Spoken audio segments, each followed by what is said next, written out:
Hello every one, എല്ലാവരും അടിപൊളിയായിട്ടിരിക്കുകയാണോ? ഞാനിവിടെ സൂപ്പറായിട്ടിരിക്കുകയാണ്. എന്തോ എവിടെ ഒരു തകരാറല്ലേ. ഞാൻ എന്തായാലും തനി മലയാളിയുടെ ആ ഒരു ഇൻട്രോ ഇങ്ങോട്ട് അടിച്ച് മാറ്റി കേസ് ആരും തെറ്റിദ്ധരിക്കാതെ. എനിക്ക് ഭയങ്കര ഇഷ്ടമാണ്. കണ്ട് ഞാനിങ്ങനെ ഓട്ടോമാറ്റിക്കലി അതിലേക്ക് ഇങ്ങനെ ആഴ്ന്നിറങ്ങുകയാണ്. അങ്ങനെ ഗ്ലാസ് വെക്കണോ വേണ്ടുന്നൊരു കൺഫ്യൂഷനാണ്. എന്തായാലും വെക്കണ്ടെന്ന് വിചാരിച്ചു. ഓവറാക്കി ചിലവാക്കണ്ടല്ലോ. ചാർജറും എടുത്തേക്കാം. കാര്യം എവിടെയെങ്കിലും വെച്ച് ചാർജ് ചെയ്യണമെന്ന് തോന്നിക്കഴിഞ്ഞാൽ പലപ്പോഴും അങ്ങനെ തോന്നുന്ന സമയങ്ങളിൽ ഞാൻ ചാർജർ എടുക്കാറില്ല. സോ ടുഡേ ഞാൻ തോട്ട് ചെയ്തു എടുക്കാമെന്ന്. കേസ് വാ ഇവിടെ.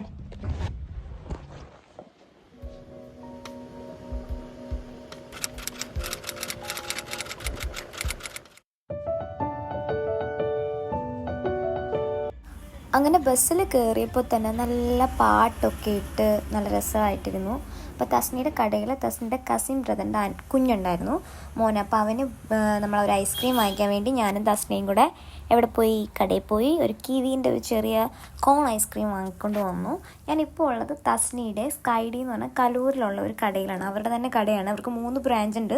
ഒന്ന് ബാഗുകൾ മാത്രമുള്ളതും, ഒന്നെന്ന് പറയുന്നത് ബാഗും സ്ലിപ്പേഴ്സും ഷൂസും എല്ലാം അവൈലബിൾ ആയിട്ടുള്ള. അതുപോലെ തന്നെ വേറൊന്നും കൂടെ കലൂർ നമ്മുടെ പ്രൈവറ്റ് സ്റ്റാൻഡ് അടുത്ത് തന്നെയാണ് ഈ 2 കടയും വരുന്നത്.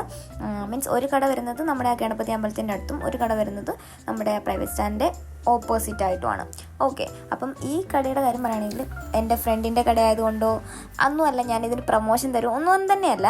ഞാൻ ഇവിടുന്ന് സാധനം വാങ്ങിച്ചിട്ട് ഇപ്പോൾ 1 വർഷത്തോളമായി. ഞാനൊരു സ്ലിപ്പർ വാങ്ങിച്ചിട്ട് ഹീൽസ് ഞാൻ വാങ്ങിച്ചിട്ട് ഇതുവരെ അത് പൊട്ടാട്ടെ, ഒരുപാട് തവണ ഞാൻ യൂസ് ചെയ്തിട്ടുണ്ട്, ഇതുവരെ പൊട്ടാട്ടെ ഒന്നും തന്നെ ഇല്ല. അവിടെ തന്നെ നമുക്ക് സ്റ്റിച്ച് ചെയ്തും തരും, നമുക്ക് ഈ വേണമെന്നുണ്ടെങ്കിൽ. ഇതുപോലെ തന്നെ ക്യൂട്ടായിട്ടുള്ള ബോട്ടിൽസ് അവൈലബിൾ ആണ്. എൻ്റെ ബർത്ത്ഡേക്ക് ഇവിടെ നിന്നായിരുന്നു ഒരു ബോട്ടിൽ എനിക്ക് കൊണ്ടു തന്നെ.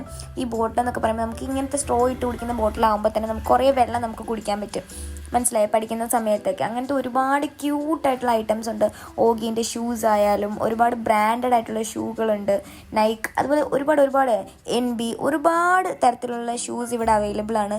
പിന്നെ സ്ലിപ്പേഴ്സിൻ്റെ സെക്ഷനിലേക്ക് വരുവാണെന്നുണ്ടെങ്കിൽ, ഹീൽസിൻ്റെ സെക്ഷനിലേക്ക് വരുവാണെന്നുണ്ടെങ്കിൽ അത്യാവശ്യം ബഡ്ജറ്റ് ഫ്രണ്ട്ലി ആയിട്ടുള്ള ഒരുപാട് സ്ലിപ്പേഴ്സും ഹീൽസും നല്ല സോഫ്റ്റ് ആയിട്ടുള്ളതുകൊണ്ട് നമുക്ക് കാലുവേദന എടുക്കാതിരിക്കാൻ പറ്റുന്ന, അമ്മമാരൊക്കെ യൂസ് ചെയ്യുന്ന തരത്തിൽ ഒരുപാട് തരത്തിലുള്ള വെറൈറ്റി ഓഫ് ഷൂസ് അവൈലബിൾ ആണ്.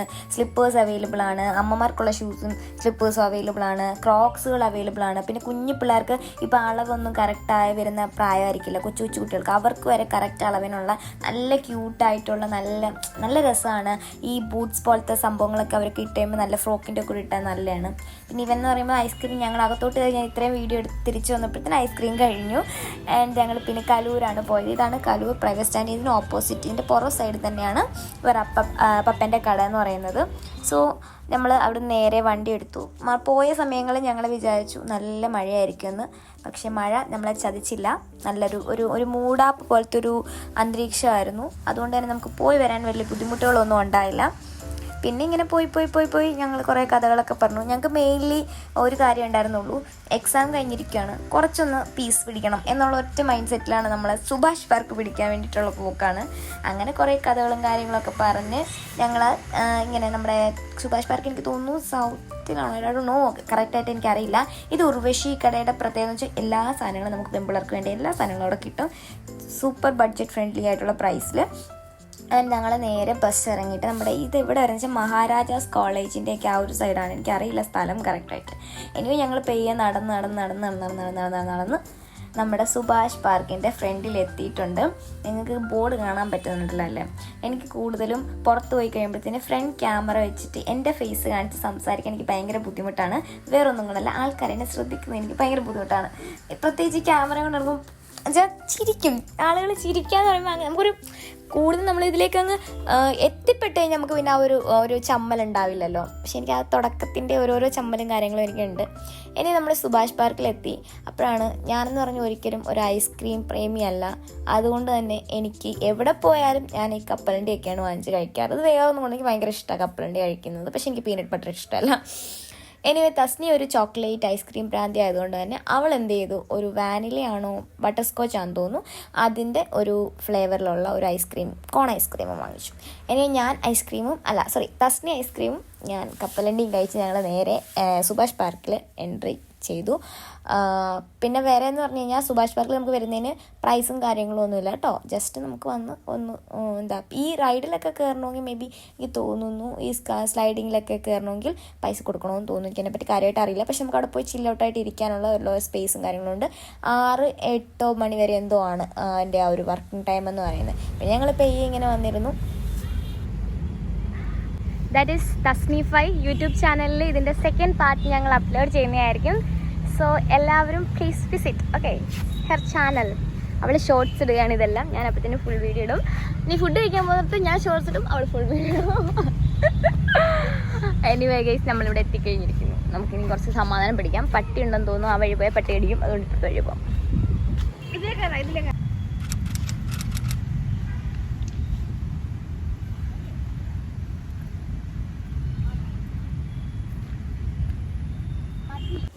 നിങ്ങൾ ആ സൗണ്ട് കേട്ടില്ല ഞാൻ കയറിയ സമയത്ത്? എനിക്ക് ആ സൗണ്ടൊക്കെ ഭയങ്കര ഇഷ്ടമാണ്. വേറൊന്നുമല്ല, എൻ്റെ വീട്ടിൽ ഞാൻ പറയും എനിക്ക് ഭയങ്കര സ്ട്രെസ്സാണെന്ന് ഞാനിങ്ങനെ വീട്ടിൽ പറയുമ്പോൾ എൻ്റെ താമര എൻ്റെ അടുത്ത് ചോദിക്കാറുണ്ട്, എനിക്ക് എന്ത് ഇതിനും മാത്രത്തെ സ്ട്രെസ്സ്?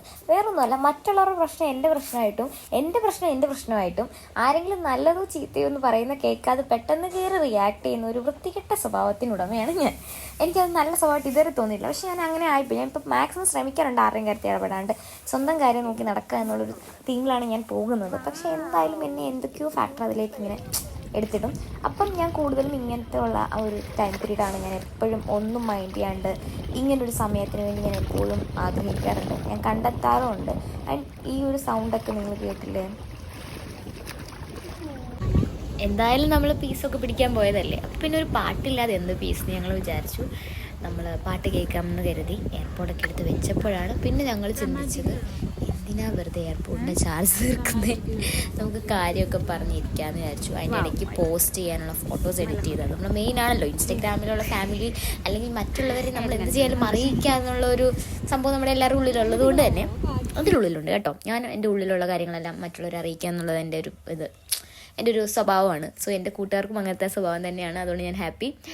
എനിവേ ഞങ്ങൾ പോസ്റ്റൊക്കെ എഡിറ്റ് ചെയ്തു, നമ്മളത് അവരെ കാണിക്കാം എന്ന് വിചാരിച്ചു. കുറച്ച് നേരം പിന്നെ ഞാൻ കരുതി ഒന്നും മിണ്ടാണ്ടിരിക്കാം. ഏത് നേരം ഈ സംസാരിച്ച് എനിക്ക് തന്നെ വയ്യാണ്ടായി. അപ്പം ഞാൻ വെച്ചാൽ ഒന്നും മിണ്ടാണ്ടിരിക്കാം. പിന്നെ റീലൊക്കെ എടുക്കാമെന്ന് വിചാരിച്ചു. പിന്നെ കപ്പലണ്ടി കപ്പലണ്ടിയൊക്കെ തീർന്നു. ഐസ്ക്രീം തിന്നവളെ എൻ്റെ കപ്പലണ്ടി വാങ്ങിച്ച് അവളങ്ങ് തിന്നു. എനിവേ നമ്മൾ കുറച്ചധിക സമയം നമുക്ക് വേണ്ടി കണ്ടെത്താൻ പറ്റി. അതുകൊണ്ട് തന്നെ ഞാൻ ഭയങ്കര ഹാപ്പിയാണ്. ഈ വീഡിയോ എന്ന് പറഞ്ഞ് ഒരു 1 വീക്കായി ഞങ്ങൾ പോയിട്ട് എന്തായാലും നമ്മൾ പിന്നെ കുറച്ച് കഥകളൊക്കെ പറഞ്ഞിരിക്കാമെന്ന് വിചാരിച്ചു. കുറേ കഥകൾ പറഞ്ഞു, രണ്ടുപേരും അങ്ങോട്ടും ഇങ്ങോട്ടും ഇരുന്ന് തമാശകൾ പറഞ്ഞു, പൊട്ടത്തരങ്ങൾ പറഞ്ഞു. ഈ തമാശ എന്ന് പറയുമ്പോൾ നമ്മൾ പൊട്ടത്തരങ്ങളാണല്ലോ. ആൻഡ് ഞങ്ങൾ കുറേ സമയം സംസാരിച്ചു. പാട്ടും ഫോണും ഒക്കെ മാറ്റി വെച്ച് കുറച്ച് സമയം ഞങ്ങൾക്ക് വേണ്ടിയിട്ട്, ഞങ്ങളുടേതായ ഒരു യുവർ സെൽഫ് ടൈം എന്നൊക്കെ പറയത്തില്ലേ, ആ ഒരു ടൈം നമ്മൾ കണ്ടെത്തിയിരിക്കുന്നു ഗൈസ്. എന്തൊക്കെയാണ് ഈ ഓഡിയോയിൽ കൊടുക്കുക എന്നൊന്നും എനിക്കറിയില്ല. ബിക്കോസ് നമ്മൾ ആ ഒരു സംഭവം എനിക്ക് അവിടെ അത്രയും സമയം ഞാൻ ഫോൺ യൂസ് ചെയ്തുകൊണ്ടിരുന്ന സമയത്ത് എനിക്ക് തന്നെ തോന്നി ഇതൊന്ന് മാറ്റി വെക്ക്, കുറേ നേരമായില്ലേ. അപ്പോഴാണ് ഞാൻ ഈ വീഡിയോ എടുത്തു കഴിഞ്ഞിട്ടാണ് ഞാൻ ഈ ഒരു പാർട്ട് കാണുന്നത്. ആ ആങ്ങളുടെ മക്കളെ 2 കൊണ്ട് കൊണ്ടുവന്നതാണ്.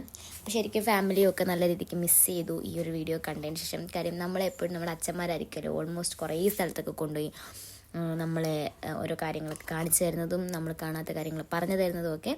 അമ്മമാർക്ക് എല്ലാത്തിനും ഒരു പേടിയായിരിക്കും. പക്ഷെ അച്ഛന്മാരെ സംബന്ധിച്ചിടത്തോളം അത് എക്സ്പീരിയൻസ് ചെയ്ത് തന്നെ അത് അറിയണം എന്നുള്ളൊരു മൈൻഡ് സെറ്റുള്ള അച്ഛന്മാരാണ്. അതുകൊണ്ട് തന്നെ എനിക്ക് അച്ഛനെയാണ് ഏറ്റവും കൂടുതൽ ഇഷ്ടം. ഞാൻ പറയുന്നില്ല, എൻ്റെ അമ്മ എനിക്കിഷ്ടമാണ്. എനിവേ എന്തൊക്കെയാണ് പറയണ്ടേന്ന് ഒരു ഐഡിയയും കിട്ടണില്ല. കുറേ നേരം ഇരുന്നു, കുറേ നേരം സംസാരിച്ചു, കുറേ നേരം ഫുഡ് കഴിച്ചു, കുറേ സമയം നമുക്ക് വേണ്ടി കിട്ടി. അങ്ങനെ കുറേ നേരം ഫോട്ടോസ് എടുത്തു. കാര്യം യൂട്യൂബ് അല്ലെങ്കിൽ നമ്മുടെ ഇൻസ്റ്റാഗ്രാമിൽ വീഡിയോ ഇടുക എന്നുള്ളത് നമ്മുടെ ഒരു പ്രൈമറി ആവശ്യമായതുകൊണ്ട് തന്നെ നമ്മളത് ചെയ്തു കുറേ നേരം. പക്ഷേ ഈ ഒരു സമയം നിങ്ങളെ എങ്ങനെ കാണിച്ചു തരണമെന്ന് എനിക്കറിയത്തില്ല. ഈ ഒരു സമയം പെട്ടെന്ന് അറ്റ്മോസ്ഫിയർ പെട്ടെന്ന് ചേഞ്ച് ആയത്, ആ ഒരു വെതർ പെട്ടെന്ന് ചേഞ്ച് ആയിട്ട് ഒരു ഭയങ്കര ഒരു ഗോൾഡൻ ഹവേഴ്സ് എന്നൊക്കെ പറഞ്ഞു കഴിഞ്ഞാൽ ആക്ച്വലി ഇതാണെന്ന് എനിക്ക് തോന്നുന്നു. പെട്ടെന്നൊരു ഗോൾഡൻ ഷെയ്ഡ് വന്നങ്ങ് പൊതിഞ്ഞു അവിടെ. ഭയങ്കര രസമായിരുന്നു. അപ്പം നമ്മൾ ഒരു നേച്ചറിലേക്ക് ഇറങ്ങി തിരിക്കുമ്പോഴാണ് ആക്ച്വലി അതിൻ്റെ ആ ഒരു പ്രതിഭാസങ്ങൾ നമുക്ക് മനസ്സിലാവുന്നത്. പെട്ടെന്നാണ് ലൈറ്റനിങ് ചേഞ്ച് ആവുന്നത്. ഒരു ഗോൾഡൻ ഷെയ്ഡ് എന്നുമ്പോൾ ഞാൻ പെട്ടെന്ന് എനിക്ക് നിങ്ങളെങ്ങനെയും അത് കാണിക്കണം, പക്ഷേ ഫോണിൽ അത്രമാത്രം അത് വന്നിട്ടില്ലായിരുന്നു. പക്ഷേ നേരിട്ട് കാണാൻ അടിപൊളിയായിരുന്നു. സുഭാഷ് പാർക്കിൽ പോകുന്നവർ ഈ ഒരു ടൈം പീരീഡ് പോകാൻ ശ്രമിക്കുക. ഒരു 4 to 5 അതിനിടയിൽ പോയാൽ നല്ല രസമായിരിക്കും. അപ്പോൾ നമ്മൾ കുറേ നേരം സംസാരിച്ചെന്ന് ഞാൻ പറഞ്ഞല്ലോ. ആൻഡ് ദെൻ വീട്ടിൽ നിന്നൊക്കെ വിളി വന്നു. ഇത്രയും സമയമായിട്ട് എവിടെ പോയി കിടക്കുവാണ് എന്നുള്ള വിളി വന്നു തസ്നിക്ക്. എനിക്ക് പിന്നെ ഇവിടെ ആയതുകൊണ്ട് അങ്ങനെ വീട്ടിൽ വിളിച്ച് പറയും എത്തി പോയി എന്നൊക്കെ ആ ഒരു രീതിയാണ്. പക്ഷേ അത് കഴിഞ്ഞപ്പോൾ ഞങ്ങൾ തൃശ്ശയെ വിളിക്കാം. തൃശ്ശയുടെ മിസ്സിങ് ആണ്. തൃശ്ശയ്ക്ക് ഇന്ന് ഒരു ഡാൻസിൻ്റെ ഒരു പരിപാടി ഉള്ളതുകൊണ്ട് തന്നെ അവൾക്ക് വരാൻ പറ്റിയിട്ടുണ്ടായിരുന്നില്ല. അപ്പോൾ ഞാൻ എന്ത് ചെയ്തു, തൃശ്ശ വീഡിയോ കോൾ എന്ന് വിചാരിച്ചു. അപ്പോൾ തൃശ്ശയെ ഞങ്ങൾ കുറച്ച് നേരം വീഡിയോ കോൾ ചെയ്തു. അപ്പോൾ ഞങ്ങളിങ്ങനെ ഞങ്ങളുടെ ഫോട്ടോ എടുത്ത് വെച്ച് നോക്കി നമ്മുടെ സൗന്ദര്യം ആസ്വദിക്കാൻ നമുക്ക് വീഡിയോ കോൾ പതിവാണല്ലോ. എനിക്ക് ഭയങ്കര ഇഷ്ടമാണ്. സോ ഞാൻ അങ്ങനെ നോക്കിയപ്പോൾ ആ ഫോട്ടോ എടുക്കാൻ കൊള്ളാം അത്യാവശ്യം എന്ന് വിചാരിച്ച് 2 ഫോട്ടോയൊക്കെ കാച്ചി. എന്നിട്ട് കുറച്ച് നേരം ഇരുന്നു. ദെൻ നമ്മളവിടെ നിന്ന് തിരിച്ചു.